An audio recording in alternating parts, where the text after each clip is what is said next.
Welcome to another podcast of the current situation at Manchester United. This is not going to be a lengthy video podcast, given that I did my rambling in an earlier video podcast I released it this morning. So I'm just going to give my brief preview for the Leicester match against Manchester United. Now, as I've told you guys before, and some of you guys know what's the deal already, we have a busy schedule of a broker at the bank. So it's best in all his interest, because he's the manager, to utilize and use players in certain positions for a certain time. What we have to be realistic is that the players that usually play 90 minutes cannot play full 90 minutes given the game against Leicester tomorrow and against Liverpool on Thursday. So it would take a knucklehead to start the regular players for 90 minutes and not take them off and put in fresh blood into the starting level. Now, as I've said before, given the second leg of Roma, the bad thing is that when you indoctrinate, hold on, let me turn this down. When you indoctrinate other players that are not really starting as much as other players, it can basically decrease, or it can decline the team chemistry on the pitch. What I mean by that? So, if, for example, if you start Bruno Fernandes, Paul Pogba, Marcus Rashford, Harry Maguire, who is injured, he might play tomorrow, which I'm going to get in the starting. So stick out for that. Um, you have to be very realistic that those four players, which are human by the way, they cannot start. They can start, but they cannot play for full 90 minutes. And when they're playing, they're going to have a certain degree of team chemistry on the pitch.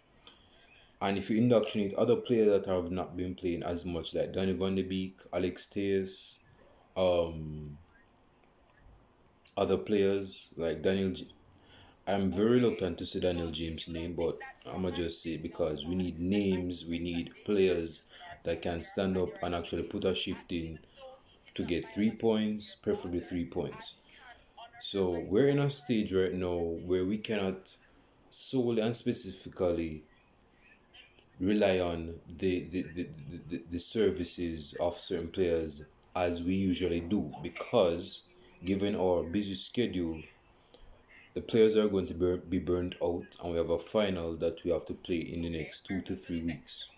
So it will be best that some players get rest and we play some other players in the starting level. But back to what I was saying, the team chemistry is not going to be that great because they don't start as much with the other starting 11 players.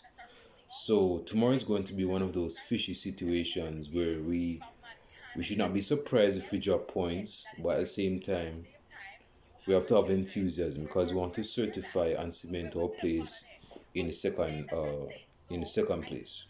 So my starting 11 is Dean Henderson, Aaron Wan-Bissaka.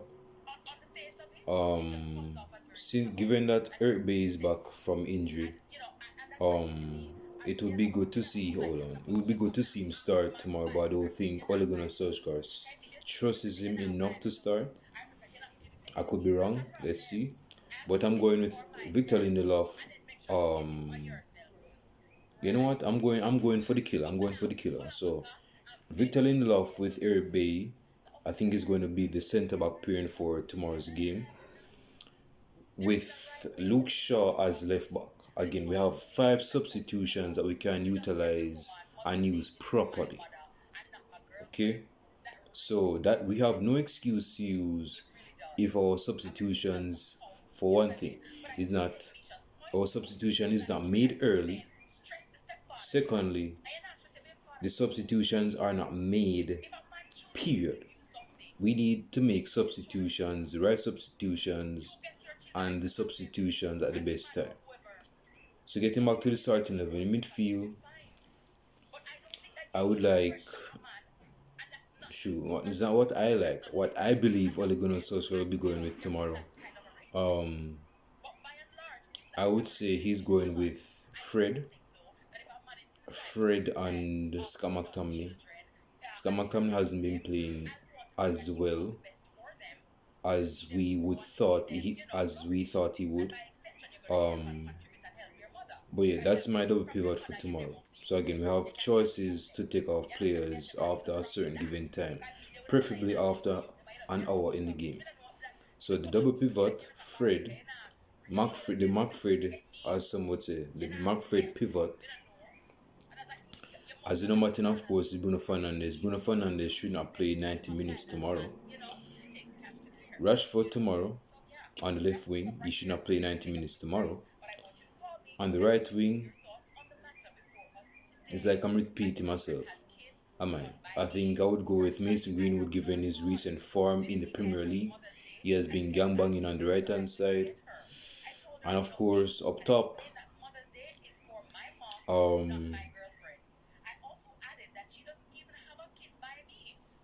don't even know. Cavani, yes, Cavani can start, but hold on, let me turn this down. I don't think Cavani is human and Cavani is very fragile. He is very injury prone, so we have to be careful of how we use. Hold on. So we have to be careful of how we use the services of Cavani and play, because Cavani is not a 24-year-old; he's a 34-year-old. So we have to be very tactful in how we play Cavani.